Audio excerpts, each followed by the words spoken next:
चला, कितनी मुसीबतें, कूफा में ठहरा, कूफे से सफर दमिश्क का हुआ, दमिश्क से कूफा, कूफा से करबला, करबला से फिर वापसी मदीने की हुई है। जब मदीना शरीफ से यदा ज़ैनब पहुंची है, अजीब मंजर था, अजीब मंजर था। आपने ना इमाम ज़ैनुल आबिदीन को बुलाया, कहा सज्जाद का जी पूपी का ये सामने क्या है? कहने लगे ये नाना का मज़ार है। क्या मैं भूल गया हूँ? कहा नहीं बेटे, इसलिए नहीं पूछ रही हूँ, किसी और को सुनाना था। कहा जरा पास आ, कहा फूफी किसे, हम दो लोग हैं। कहा नहीं, रुख कर जरा करबला की तरफ। इमाम ज़ैनुल आबिदीन को सैयदा ज़ैनब ने बगल में खड़े करके कहा हुसैन देख, मैंने तेरी अमानत को मदीने तक पहुंचा दिया, खैरियत से मैं तेरी अमानत मदीने तक लेके आ गई हूँ। हुसैन जो ज़ैनब ने वादा किया था वो पूरा कर दिया है। खुदा की कसम मैं तभी तो कहता हूँ बचा के कूफे से आबिद को लेके आई है, कमर पे बारे इमामत उठा के लाई है, अली की बेटी को झुककर सलाम करी सलाम, तेरी अमानतें घर तक बचा के लाई है, तेरी अमानतें घर तक बचा। ये करबला में काफिला आया, करबला से मदीने आ गया। खुदा की कसम आज यजीद मिट गया, चप्पे चप्पे पे हुसैन के बेटे मौजूद हैं। पूरी दास्तान करबला एक वक्त में नहीं समा सकती है, 1.5 घंटे के करीब सुई जा चुकी है। खुदा आपको सलामत रखे, अल्लाह आपको बरकतें अता करे, अल्लाह ज़हरा के लालों का सदका अता फरमाए। जो नहीं जानते ना करबला क्या है, जो कहते हैं जी ये आंसू क्यों आ जाते हैं, मैंने कहा सुन, जिनका जिनसे रिश्ता होता है वो उनके लिए रो ही देते हैं। हम सीना नहीं कूटते, चाक नहीं करते, खुदा की कसम मगर हम जानते हैं उनकी मोहब्बत में आके भीग जाए तो ये बख्शिश का ज़मान, बख्शिश की ज़मानत बन जाती है। कहते हो नहीं नहीं ये तो राफ़ज़ियों का तरीक़ा। मैंने कहा चल लगा फतवा, तूने माँ का दूध पिया है तो बता। करबला के बाद इमाम ज़ैनुल आबिदीन 35 साल जिंदा रहे, कभी मुस्कुराए तक नहीं थे। जब कभी याद आती थी छत पे चढ़ते थे ना तो आंसू पन्नाले से नीचे गिरते थे जैसे बरसात में पानी की बूंदें टपकती हैं। मस्जिद से लोग नमाज पढ़ के निकले ना तो आंसू टपक रहे थे। किसी ने कहा कौन है जो पानी छत पे डाल रहा है? इमाम बाक़िर की चीख निकल गई, दरवाजे पे खड़े, कहा मुंह बंद कर ले, कोई बच्चा पानी नहीं डाल रहा। आज मेरे बाप को करबला की याद आ गई है, वो छत पे बैठ के आंसू बहा रहे। इमाम ज़ैनुल आबिदीन 35 साल जिंदा रहे लेकिन कभी भी आपने मुस्कुराए नहीं। बेटे ने कहा अब्बा कभी मुस्कुरा तो दिया करो, कभी मुस्कुराते नहीं देखा आपको। फरमाने लगे बेटे मैंने करबला देखा है, मैंने अकबर के जिगर के पार की बर्छी देखी है, मैंने कासिम के टुकड़े देखे, मैंने जमा के असगर को लुटते देखा है, मैंने बाप के गले पे खंजर चलते देखा। कहते हैं सुनो, अगर तुम भी देख लेते तो तुम भी हंसना भूल जाते। जिन्होंने करबला देखी है वो हंसना भूल गए। जानते हो कभी पानी दिया जाता ना, आप रो देते थे पानी देख के। पूरी जिंदगी का ये अमल था, पूरी जिंदगी जब पानी हाथ में आता रो देते थे। किसी ने कहा सज्जाद क्यों रोते हो? कहा मैं ये देख के रो देता हूँ कि इस पानी के बगैर मेरा कब्र चला गया, इस पानी के बगैर मेरा कासिम। और मदीने के जो कसाई थे ना, कसाब जो गोश्त काटते थे, उनमें उसूल था, ऐलान था कि जब सज्जाद आए तो छुरियां छुपा दिया करो, जानवरों के गोश्त पे कपड़ा डाल दिया करो। कहा क्यों? कहा इमाम ज़ैनुल आबिदीन ये चीज़ें बर्दाश्त नहीं कर पाते। एक दिन गुजर रहे गली से, सुने गुजर के जा रहे हैं, सामने से कसाई रस्सी की बकरी की रस्सी पकड़ के आ रहा है, हाथ में छुरी। इमाम ज़ैनुल आबिदीन को देखा, हाथ कांप गए, कहने लगा माफ कर दें मुझे पता नहीं था आप आ रहे हैं। उसने ये कहा, इमाम ज़ैनुल आबिदीन ने कहा चल कोई नहीं यार, नहीं पता था। कहाँ जा रहा है? कहा इसको ज़िबा करना है। कहा कितने ज़िबा करते हो? कहा 10-5 रोज़ जानवर ज़िबा करता हूँ। फरमाने लगे ज़िबा करते हो, जानते हो इसका ज़िबा करने के आदाब क्या है? कहा जी।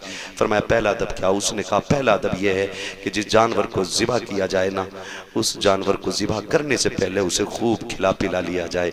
किसी जानवर को प्यासा भूखा न ज़िबा किया जाए। इमाम सज्जाद गिरे, बेहोश हो गए। उसने उठाया, कहा क्या हुआ? कहा तुम जानते हो जानवरों को प्यासा ज़िबा नहीं किया जाता, मेरे ख़ानदान के असगर को प्यासा शहीद किया गया है, अकबर को प्यासा शहीद किया गया है। ऐसे लोग थे करबला में कि जिन्होंने प्यासों के गलों पे खंजर चलाया। जानवर को पानी पिला के ज़िबा करते हो, करबला में तो प्यासे नबी के शहजादों को शहीद किया गया। फरमाया चल दूसरा अदब बता क्या है? उसने कहा जिस जानवर को ज़िबा किया जाए छुरी इतनी तेज कर लो कि जानवर को तकलीफ ना हो, चीख मारी। का तुझे क्या पता गोश्त काटने वाले जिस खंजर से मेरे बाप के गले पे 22 वार किए गए थे, छुरी इतनी कुट्टल थी कि गला कटता नहीं था। कहा इतनी मुश्किल से मेरे बाप को ज़िबा किया गया, इतनी परेशान किया गया, इतनी तकलीफें दी गई। आपने फरमाया तीसरा अदब बता। उसने कहा तीसरा उसूल यह है कि जिस जानवर को ज़िबा किया जाए, अगर आप बच्चे को ज़िबा कर रहे हैं तो उसके माँ बाप से अलग कर दो, माँ बाप को ज़िबा कर रहे हैं तो आप बच्चों से अलग कर दो। चीख मारी, बैठ गए ज़मीन पे, कहने लगे, ओ परदेसी तुझे क्या बताऊँ, जानवर को ज़िबा करते वक्त जानवर के बच्चों से छुपाया जाता है। जब असगर के तीर लगा था, उम्मे रुबाब खेमे में थी, शहरबानो खेमे में थी, सैयदा ज़ैनब इशारा करके कह रही थी, तीर न मारना, तीर का कद बड़ा है, मेरे असगर का कद छोटा है। कहा तुझे क्या पता है कि जब बहन के सामने भाई के गले के पार तीर हुआ था, करबला में किस दर्द से हमारा खानदान गुजरा है। खुदा की कसम करबला को खेल न समझना, करबला वो कुर्बानी है जिसकी मिसाल सुबह क़यामत तक नहीं मिल सकती है, सुबह क़यामत तक नहीं मिल सकती है। और खुदा की कसम खा के कहता हूँ, करबला की शहादतें हैं जिसने आज तक हुसैनियत लोगों के सीने में जिंदा रखी हुई है। आज भी अगर दीन के लिए मरने मिटने का जज्बा है तो ये करबला वालों के दर की खैरात है। अगर लोग हंसते हंसते संभल में 5 बेटों को कब्रिस्तान ले जा सकते हैं तो ये तेरी मेरी मेहनत नहीं है, करबला वाले हुसैन की मेहनत का रंग, ये हुसैन की मेहनत का रंग है। बात बड़ी है, मुंह छोटा है। खुदा की कसम करबलों को समझने की कोशिश करें। जब कभी खाना इमाम ज़ैनुल आबिदीन खाते ना तो 2-3 लुक़मे करके खा के छोड़ देते थे। कहा क्यों नहीं खाते? कहा इस रोटी को देख के करबला की बिखरी हुई लाशें याद आती हैं। खुदा की कसम बताओ कोई ऐसा दर्द देखा हो तो बताओ। आपने बिखरी हुई लाशों को देख के कहा था, इन मिलतिया रिह सबा यौमन इला अर्दिल हरम बल्लिग सलामी रौज़तन फीहन नबिय्युल मुहतरम। क्या जुमले थे मेरे इमाम के। खुदा की कसम इमाम ज़ैनुल आबिदीन ने जब ये कलाम कहा था, ये जब ख्वाजा गरीब नवाज की बारगाह में ये कलाम पढ़ा गया था ना, ख्वाजा गरीब नवाज चीखें मार मार के रो रहे थे। कहा और सुनाओ मेरे अजदाद की लिखी हुई शायरी, फिर पढ़ो मेरे अजदाद की लिखी हुई शायरी। इन निलतिया रिह सबा यौमन इला अर्दिल हरम बल्लिग सलामी रौज़तन फीहन नबिय्युल मोहतरम। हवाएं जब तुम्हारा मदीने जाना हो तो मुस्तफ़ा वहाँ गुंबद खजरा में लेटे हुए हुजूर मज़ार में गए, उनसे जाके हमारा सलाम कह देना। किस बेबसी में मेरे सज्जाद ने, किस दुख के आलम में ये जुमले कहे होंगे, वो कैसा दर्द रहा होगा इमाम ज़ैनुल आबिदीन का जब आपने हवा से आवाज़ दे के कहा होगा, कोई नहीं है परदेश में हमारी सुनने वाला, तू ही जाके मुस्तफ़ा से हमारा हाल बता देना। खुदा की कसम ये दर्द करबला का है। मैं तो कहता हूँ कि ज़बान से हो बयाने इज़्ज़ो शाने अहले बैत, मदह खाने मुस्तफ़ा है, मदह खाने अहले बैत। बे इजाज़त जिनके घर जिब्रील भी आते नहीं, कद्र वाले जानते हैं कद्र शान अहले बैत। आज देखो अल्लाह ने ऐसा जलील किया है, जो काटने आए थे, जिन्होंने सर काटे थे वो मिट गए, और जो कटे थे आज भी वो जिंदा है, आज भी वो जिंदा है। किसी घर में यजीद का नाम नहीं मिलेगा, हर घर में 4-5 हुसैन मिल जाएंगे, 2-3 ज़ैनब हर कबीले में मिल जाएंगी, हर घर में एक आधा असगर या अकबर जरूर मिल जाया करता है। ये सदका हुसैन की दर की खैरात का है। जाओ आज भी करबला जाके देखो, उनके निशान मिट गए जो कब्जा करने आए थे, और जिनको पानी के बगैर कत्ल किया गया था, आज भी नहर फुरात पे उन्हीं का कब्जा है, आज भी वही काबिज हैं। कोई ये ना समझे हुसैन मजबूर था, खुदा की कसम हुसैन मजबूर नहीं था, और हो भी नहीं सकता था, क्योंकि उस नाना का शहजादा है जिसकी शान ये है, आता है फ़कीरों पे उन्हें प्यार कुछ ऐसा, खुद भीख दें और खुद कहें मंगते का भला हो, मंगता तो है मंगता कोई शाहों में दिखा दो, जिसको मेरे सरकार से टुकड़ा न मिला हो। बस जो हुआ गलत उनको माफ़ फरमाए रब कायनात। ज़िंदगी ने दिया साथ, फिर होगी मुलाकात, चमन रहा फूल खिलेंगे, ज़िंदगी रही फिर मिलेंगे, मुसाफिर हैं हम भी मुसाफिर हो तुम भी, किसी मोड़ पर फिर मुलाकात होगी। फ़कीरान आए सदा कर चले, सदा खुश रहो ये दुआ कर चले। सारे लोग कलमा शरीफ पढ़ लीजिए, ला इलाहा। ऐसा नहीं है मैं आहिस्ता पढ़ रहा हूँ तो आप भी आहिस्ता पढ़ेंगे, इस नियत से पढ़ें कि इसका सवाब ज़हरा के लालों को पहुंचेगा। जोर से पढ़ें, ला इलाहा इल्लल्लाहु मुहम्मद रसूलुल्लाह अस्तगफिरुल्लाह रब्बी मिन कुल्ली ज़ंबिन व अतूबु इलैहि व मा अलैना इल्लल बलाग। अस्सलामु अलैकुम व रहमतुल्लाहि व बरकातुहू। ये जलसे नूर जिंदाबाद, महफिल पाक पाइंदाबाद, व मा अलैना इल्लल बलाग। अस्सलामु अलैकुम व रहमतुल्लाहि व बरकातुहू।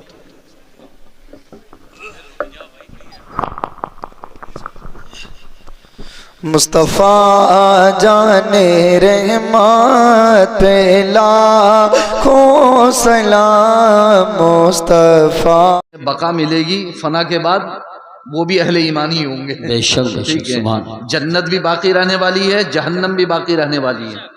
तो जो जन्नत में जाएंगे वो भी बाकी रहेंगे, जो जहन्नम में जाएंगे वो भी वहीं बाकी रहेंगे। अल्लाह हमें जन्नत अता फरमाए, आमीन।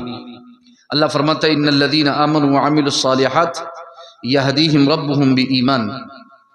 बेशक वो लोग जो ईमान लाए और नेक अमाल किए, अल्लाह उनके ईमान के सबब उनकी रहनुमाई फरमाएगा, उन्हें रास्ता दिखाएगा। हजरत कतादा रदी अल्लाह ताला अन्हु इसकी तफसीर में इरशाद फरमाते हैं कि क़यामत के दिन अल्लाह ताला अहले ईमान को एक ऐसा नूर अता फरमाएगा जो जन्नत की तरफ अहले ईमान को लेकर के जाएगा। सुभान अल्लाह, माशाअल्लाह माशाअल्लाह। उस नूर में चलेंगे और ये ईमान की वजह से, बी ईमानी यहदीहिम रब्बुहुम बी ईमानिहिम, तो ये ईमान की वजह से। तो एक ऐसा नूर दुनिया में भी मिला है ईमान की वजह से कि जन्नत के रास्ते पर चल दिए हैं। तो जाहिर सी बात है जब ये ईमान की वजह से दुनिया में जन्नत के रास्ते पर चले हैं तो फिर जन्नत को रास्ता किधर से जा रहा है, वही नूर हमें वहां तक लेकर के जाएगा और वो नूर हमें वहां तक पहुंचा देगा। और जिन्होंने ईमान नहीं लाए हैं उनके साथ जुल्मत होगी जो उन्हें जहन्नम तक पहुंचा देगी। ठीक है, तो अल्हम्दुलिल्लाह अल्लाह ने हमें ईमान अता फरमाया है, यही ईमान का नूर हमें इंशाअल्लाह जन्नत में दाखिल कर देगा। ठीक है, तो हमें करना क्या है और मदारिस का वजूद किस लिए है? अच्छा अकीदा, अच्छा अमल, अच्छा अखलाक, बेशक, अच्छा रिज्क और अच्छी सेहत, ये 5 चीजें मुसलमानों के लिए लाजिम हैं। बेशक मुसलमानों को चाहिए कि इन 5 चीजों को भरपूर तवज्जो के साथ हासिल करें और इनकी हिफाजत करें। 5 चीजों की, अच्छा अकीदा, अच्छा अमल, अच्छा अखलाक, अच्छा रिज्क, अच्छी सेहत। अच्छा अकीदा आपको कामिल मोमिन बना देगा। बेशक बेशक। अच्छा अमल आपको कामिल मुसलमान बना देगा। अच्छा अखलाक आपको मोहसिनो मुखलिस बना देगा। बेशक, सुभान। और रसूलुल्लाह के करीब कर देगा। अच्छा अखलाक और अच्छा रिज्क आपको साबिर व शाकिर बना देगा। बेशक बेशक, सुभान। अच्छा रिज्क आपको साबिर व शाकिर बना देगा और अच्छी सेहत आपको बेहतरीन मुजाहिद बना देगी। बेशक। सेहत ही नहीं होगी तो कहां से मुजाहिद बनोगे? ठीक है, अच्छा रिज्क आपको साबिर व शाकिर बनाएगा और अच्छी सेहत आपको मुजाहिद बनाएगी। तो ये 5 चीजें हैं। अच्छा अकीदा अपनाओ, कामिल मोमिन बन जाओगे। अच्छा अमल अपनाओ, कामिल मुस्लिम बन जाओगे। अच्छा अखलाक अपनाओ, मोहसिन और मुखलिस बन जाओगे। अच्छा रिज्क अपनाओ, साबिर व शाकिर बन जाओगे। और अच्छी सेहत हासिल करो, मुजाहिद बन जाओगे। सुभान अल्लाह, माशाअल्लाह। अब मुझे बता दो कि बचा क्या है? कुछ तो बचा नहीं है। और मोमिन, मुस्लिम, मोहसिन व मुखलिस, साबिर व शाकिर और मुजाहिद, ये सारे अल्फाज कुरान में मौजूद हैं। सुभान अल्लाह, सुभान अल्लाह। बेशक, कोई लफ्ज ऐसा नहीं है कुरान में मौजूद नहीं है। और अगर कोई ये कहता है कि नहीं इन सब के एक ही माना है, बस अल्फाज बदल बदल के आगे, नहीं, ऐसा नहीं है। कुरान करीम का जो कलिमा भी जहां रखा हुआ है वो अपना माना वहां पर दे रहा है। ये एजाज है कुरान करीम का। आप कुरान करीम के किसी भी हर्फ को भी, कलमा तो छोड़िए, किसी भी हर्फ को आप जायद और बेमाना नहीं कह सकते। एक हर्फ भी अगर कहीं पर है, और ऐसा कुरान का एजाज ऐसा है कि आप बदल भी नहीं सकते। बेशक बेशक, आप बदल भी नहीं सकते। जो कलमा, जो हर्फ जहां पर आया है उसका सबसे बेहतरीन मकाम वही है, आप नहीं बदल सकते। बेशक। न वैसा कलाम, आप कलाम इलाही है, वो कलाम इलाही है। बहुत लोग आए और बहुत सारे लोगों ने ये जानने की कोशिश की कि ये कलमा यहाँ क्यों इस्तेमाल हुआ है, इसकी जगह दूसरा भी इस्तेमाल हो सकता था। बहुत बड़े अहले लुगत, अहले अरब, लेकिन आखिर में नतीजा उनका यही निकला कि नहीं, ये जो यहाँ इस्तेमाल हुआ है इससे बेहतरीन कोई कलमा, कोई हर्फ हो ही नहीं सकता। बेशक। ठीक है, तो बिल्कुल वाज़े तौर पर। तो आप ये ना समझें कि मोमिन, मुस्लिम, मोहसिन व मुखलिस, साबिर व शाकिर, मुजाहिद सब बस एक मुसलमान। ठीक है, नहीं, सब चीजें अपना अपना माना अलग दे रही हैं। तो आप बेहतरीन, आप कामिल मोमिन हैं, जरूरी नहीं है कि आप कामिल मुस्लिम भी हों। यानी मैं यहां पर फर्क नहीं कर रहा हूं ईमान में और इस्लाम में।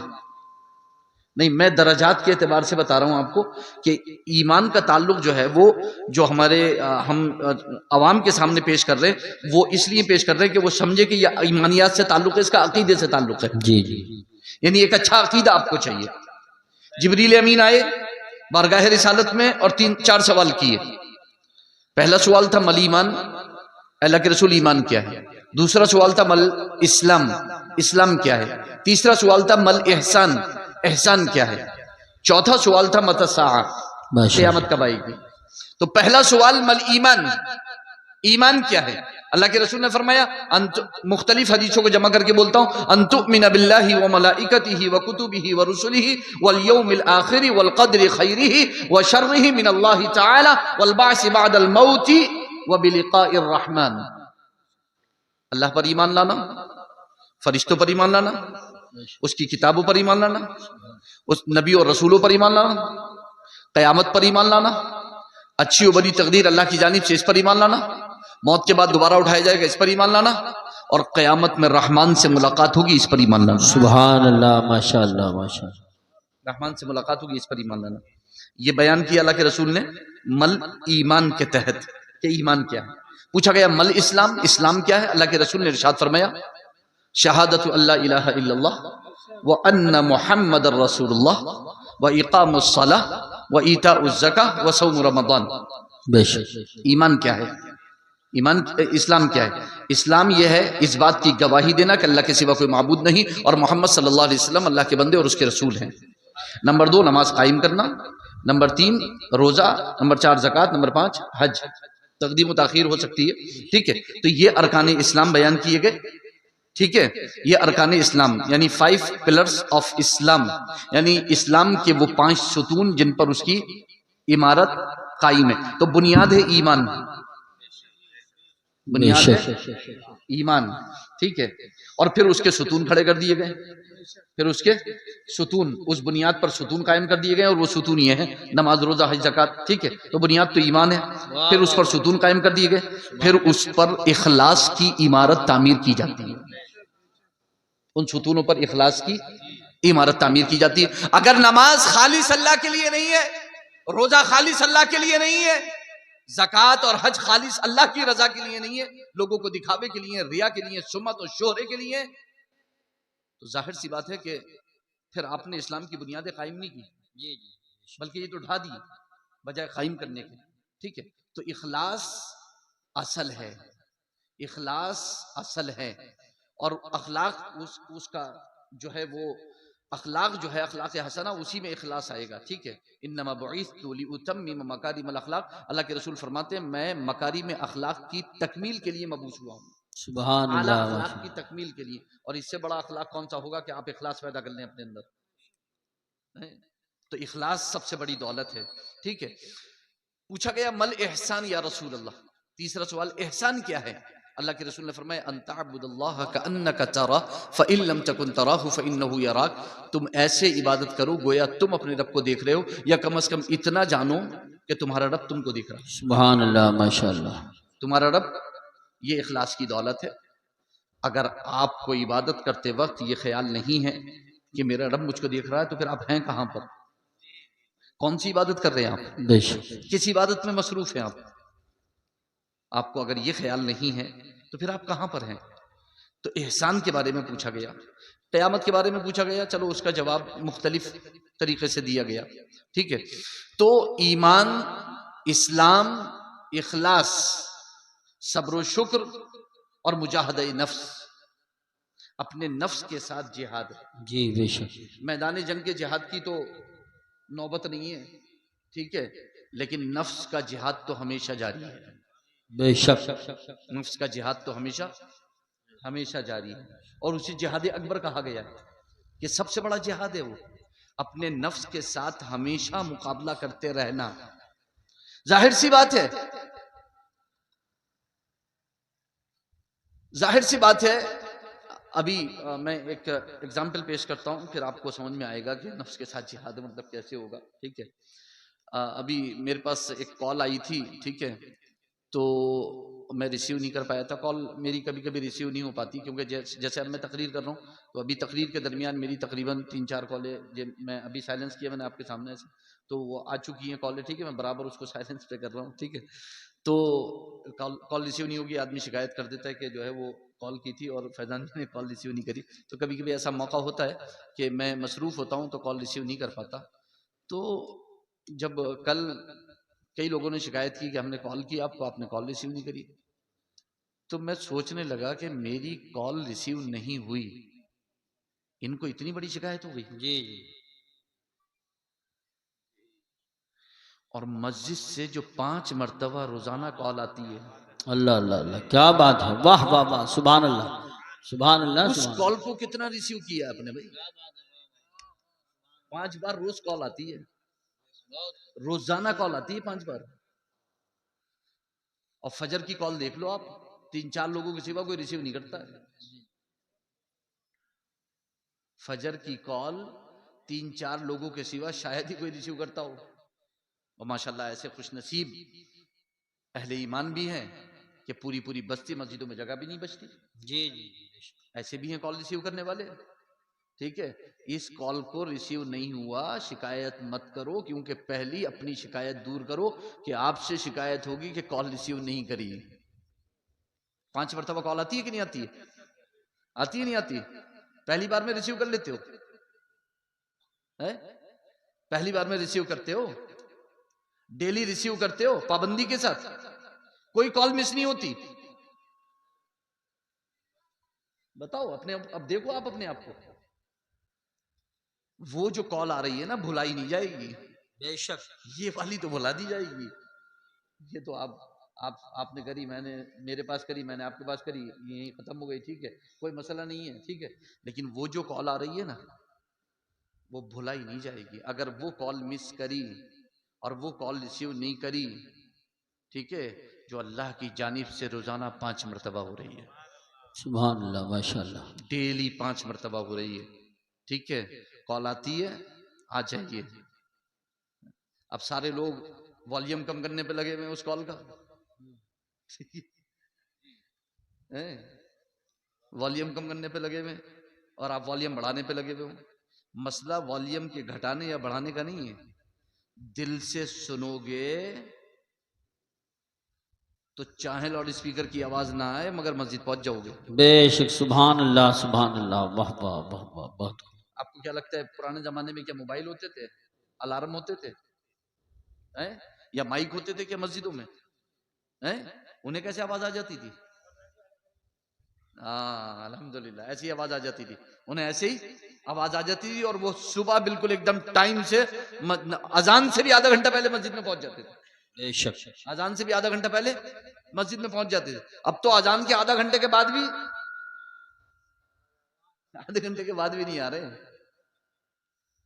याद रखो, अगर ये कॉल रिसीव नहीं करी तो कयामत में सबसे पहला सवाल होगा इसके बारे में। बेशक।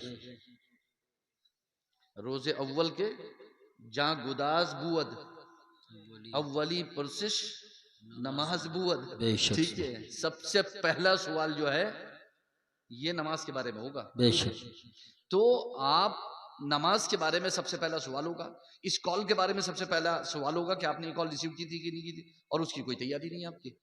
शिकायतें लगातार, जी ठीक है, वो उसको शिकायत कर रहा है, वो उसको शिकायत कर रहा है कि तुम्हें दावत दी थी तुम नहीं आए, और तुम्हें दावत दी थी तुम नहीं आए, और तुम मेरी ये शादी में नहीं आए, और तुम मेरी ये जनाजे में नहीं आए, और तुम मेरी यहाँ उस पे नहीं आए, और तुम मेरी यहाँ चौथी पे नहीं आए, और वलीमे में नहीं आए, और माइयों में नहीं आए, फला में नहीं आए। सारी शिकायतें छोड़ो, उसकी तैयारी करो जब कयामत के दिन पूछा जाएगा कि हर रोज 5 मरतबा बुलाया गया, तुम आए कि नहीं आए? बेशक बेशक सुभान अल्लाह। तुम्हें जब बुलाया गया तो तुम कहां थे? अल्लाह के रसूल ने क्या इरशाद फरमाया, जो ये कॉल रिसीव नहीं करता है, मेरा जी चाहता है कि मैं उसके घर में आग लगा दूं जाकर। अल्लाह। आग लगाना मकसूद नहीं है वहां पर, इसकी अहमियत दिलाना मकसूद है। बेशक। अल्लाह के रसूल तो आग बुझाने के लिए तशरीफ लाए, बेशक। आग बुझाने के लिए तशरीफ लाए। लहद में इश्क रुखे शाह कदाब लेके चले अंधेरी रात सुनी थी चराग लेके लेके चले। ठीक है, वो कौन सा शेर है? वो आग लगाई है जो आग बुझा देगी। वो इश्क आग तेरे लगा- सदके जलने से, इश्क तेरे सदके जलने से छुटे सस्ते, जो आग बुझा दे, वो आग लगाई है जो आग, जो आग बुझा देगी वो आग इश्क लगाई है। मुस्तफा की आग है जो आग बुझा देगी। सुभान अल्लाह, तो इश्क मुस्तफा की आग लगाओ, ये आग जहन्नम की आग को बुझा देगी। सुभान अल्लाह। नारे तकबीर, नारे रिसालत, नारे गौसियत, मसलके आला हजरत हजरत अल्लामा मुफ्ती सैयद फैजान मियां साहिब क़िबला। मदारिस का वजूद, मसाजिद का वजूद और खानकाहों का वजूद अल्लाह की इबादत के लिए और इबादत के तरीकों को सीखने के लिए है, और कलाम इलाही और कलाम रसूल को समझने के लिए है। और ये सिर्फ ऐसा नहीं है कि छोटे छोटे बच्चों के लिए है कि टूटे फूटों को भेज दो। ठीक है, हर मुसलमान की जिम्मेदारी है कि वो अल्लाह के कलाम को समझने की कोशिश करे। बेशक, हर मुसलमान की जिम्मेदारी है कि वो कुरान पढ़े। हर मुसलमान की जिम्मेदारी है कि वो मदरसे में दाखिला ले।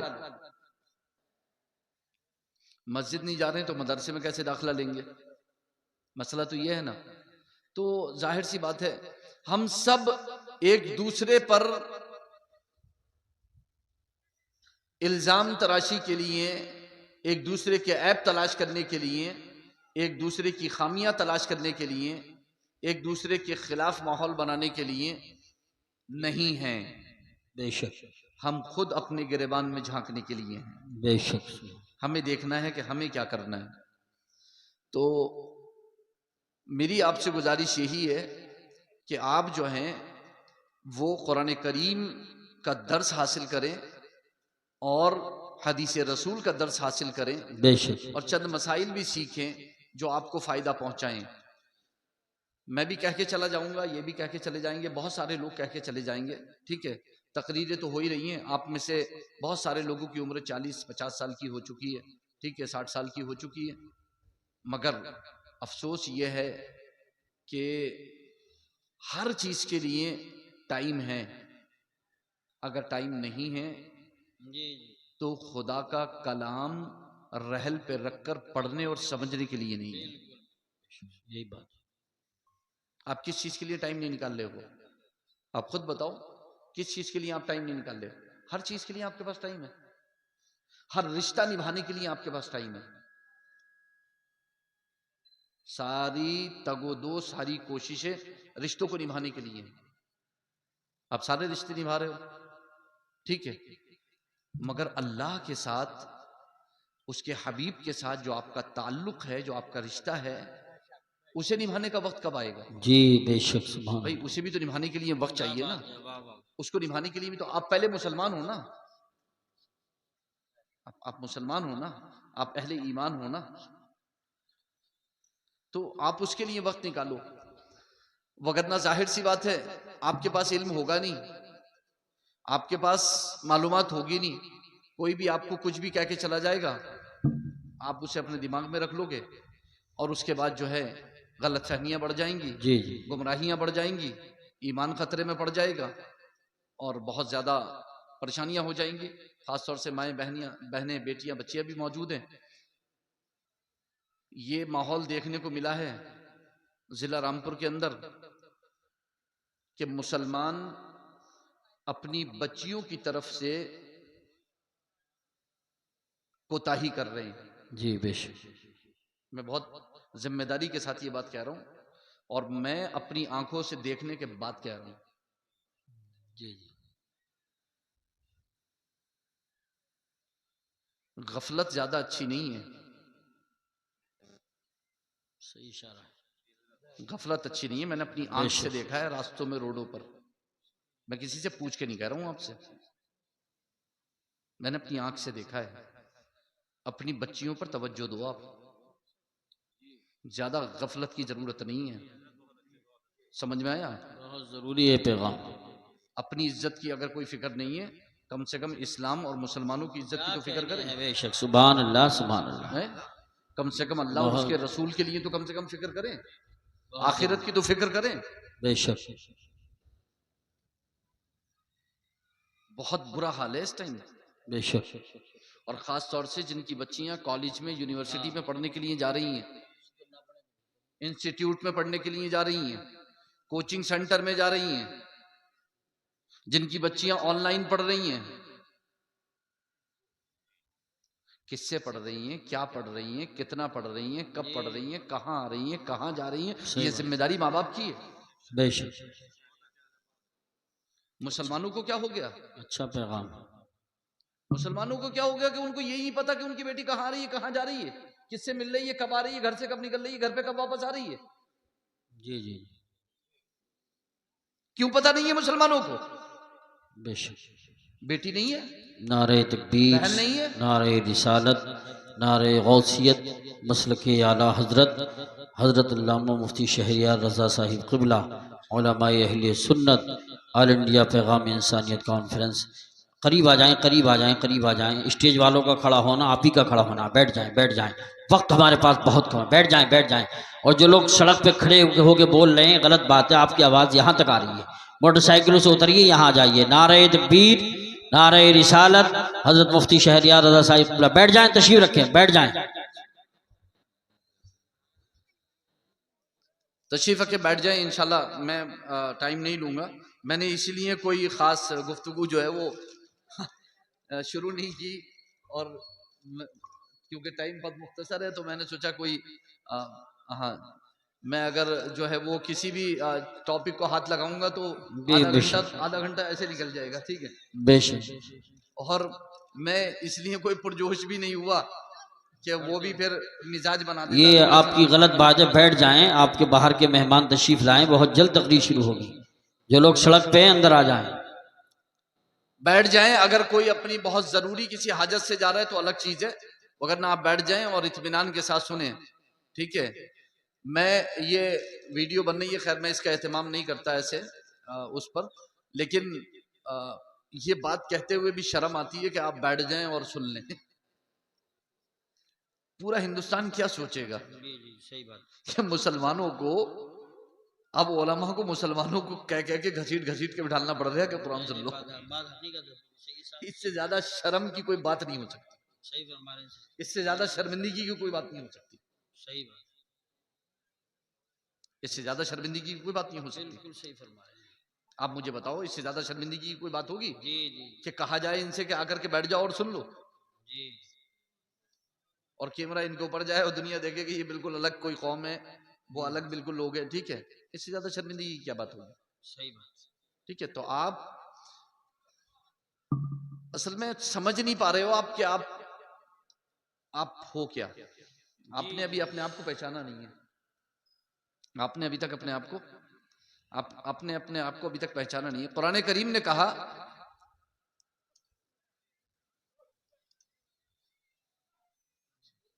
हिदायत के वाजे हो जाने के बाद जो रसूल की मुखालफत करे और मुसलमानों के रास्ते से अलग रास्ते पर चले जी, तो उसे उसी तरफ फेर दिया जाएगा जिस तरफ वो जा रहा है, और उसे जहन्नम में दाखिल कर दिया जाएगा, और जहन्नम बहुत बुरा ठिकाना है। सूरत निसा की आयत का खुलासा मैंने आपके सामने ये रखा है। मैं यहां पर सिर्फ एक लफ्ज पर तवज्जो चाहता हूं, मुसलमानों के रास्ते से हटकर जो चलेगा उसे जहन्नम में डाल दिया जाएगा। अल्लाह। आप इसको छोटी बात समझ रहे हो? मैं आपसे सवाल करता हूं, क्या आप अलल ऐलान हिंदुस्तान में ये कह सकते हो मैं हूं वो मुसलमान कि जिसके रास्ते से तुम हटकर चलोगे तो जहन्नम में चले जाओगे? कुरान तो कह रहा है कि मुसलमानों के रास्ते से हटकर चलेंगे तो जहन्नम में चले जाएंगे।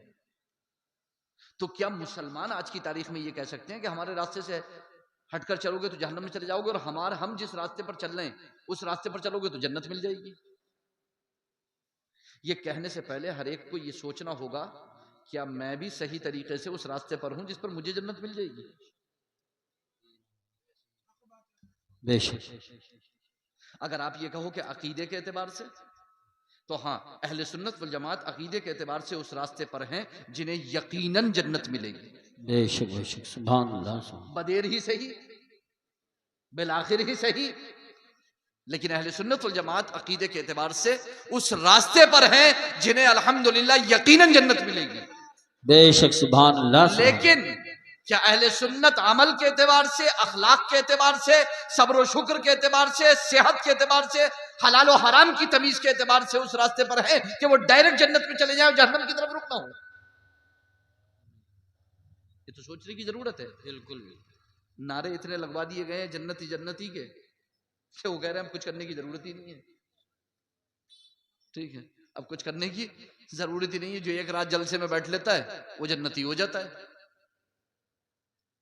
पूरे साल वो कुछ भी करे, 6 महीने कुछ भी करे, बस जिस दिन जलसा होगा उस दिन वो जलसे में आ जाएगा और उस दिन जन्नत की जमानत लेके, सर्टिफिकेट लेके साथ में घर चला जाएगा। और फिर अगले जलसा होने तक वो इसी खुशफहमी में मुब्तला रहेगा कि मैं जन्नती हूं, मैं जन्नती हूं। ठीक है, तो ये चीजें दुरुस्त नहीं है। अब मैं आपको बताता हूं, आप में बहुत सारे लोगों को ये दावा होगा कि मैं सबसे बड़ा नमाजी हूं इस गांव के अंदर, पहली सफ का नमाजी हूं मैं। नमाजी होना, रोजेदार होना, हाजी होना, ज़कात देने वाला होना, ये आपके नेक होने की अलामत है, गारंटी नहीं है। जी बेशक, अच्छी बात। ये आपके नेक होने की अलामत है। आपको कोई नमाज पढ़ते हुए देखेगा, कह देगा कि आप नेक आदमी हैं, आप नमाजी हैं, रोजेदार हैं, नेक आदमी हैं। हज जो ज़कात करते हुए देखेगा, कह देगा आपको कि आप नेक आदमी हैं। लेकिन क्या इस बात की गारंटी है कि आप नेक हैं? गारंटी तो दिल से मिलेगी। बेशक। दिल परहेजगार होगा, गारंटी जब ही मिलेगी। इमाम अहले सुन्नत आला हजरत अजीजुल बरकत फाजिल बरेलवी अली रहमा ने दिल की 25 रूहानी बीमारियां बयान करने के बाद इरशाद फरमाया कि अगर ये 25 बीमारियां, जब तक इन 25 बीमारी रूहानी बीमारियों से दिल पाक नहीं होगा, मुत्तकी नहीं होगा। बेशक। वली होना तो बहुत दूर की बात है, जिसे वली कहा जाता है बाकरामत वाला। ठीक है, मुत्तकी नहीं होगा। नमाजी होना अलग है, मुत्तकी होना अलग है। कितने नमाजी हैं दरवाजे से निकलने के बाद धड़ाधड़ गालियां बकते हैं, बोझ रखते हैं, हसद रखते हैं, कीना रखते हैं, अदावत रखते हैं, नफरत रखते हैं, अपने भाइयों की बदख्वाही चाहते हैं, उनका बुरा चाहते हैं, उनके साथ बुरा करते हैं, फैमिली के साथ अच्छा सलूक नहीं करते, उनका अखलाक अच्छा नहीं होता, उनकी सेहत अच्छी नहीं होती, उनका रिज्क अच्छा नहीं होता, उनके आपस के मामलात अच्छे नहीं होते, उनके दिल पाक साफ नहीं होते, एक दूसरे के लिए भेदभाव वगैरह वगैरह। जी बेशक। ऐसे लोग इस बात पर खुश हैं कि हम नमाजी हैं। आप नमाजी हो, परहेजगार नहीं हो। अच्छा पैगाम पेश। नमाज परहेजगार बनाती है, और आप परहेजगार नहीं बन रहे हो तो आप सोचो कि आप परहेजगार क्यों नहीं बन रहे हो। क्योंकि अल्लाह का वादा सच्चा है कि नमाज बेहयाई बुरी बातों से रोक देती है। बेशक सुभान। और नमाज पढ़ने वाला अगर कोई बेहयाई बुरी बात कर रहा है तो आखिर क्यों? बहरहाल अल्लाह ताला मुझे आपको सबको मुत्तकी बनाए, परहेजगार बनाए, नेक बनाए और हम सबको एक बनाए। और अल्लाह ताला हम सबको इल्म नाफ़े, अमल साले, रिज़्क़ हसन, ईमान कामिल की दौलत से माला माल फरमाए। आमीन सुम्मा आमीन। अस्तग़फिरुल्लाह रब्बी मिन कुल्लि ज़म्बिन व अतूबु इलैहि व आखिरु दअवाना अल्हम्दुलिल्लाहि रब्बिल आलमीन। अस्सलामु अलैकुम व रहमतुल्लाहि व बरकातुहू। अशहदु अल्ला इलाहा इल्लल्लाह व अशहदु अन्ना मुहम्मदन अब्दुहु व रसूलुहू। माशाअल्लाह, अच्छी गुफ्तगू भी आप समाअत कर रहे थे। जानवर पैदा किए तेरी वफा के वास्ते, चांद सूरज और सितारे हैं जिया के वास्ते, खेतियाँ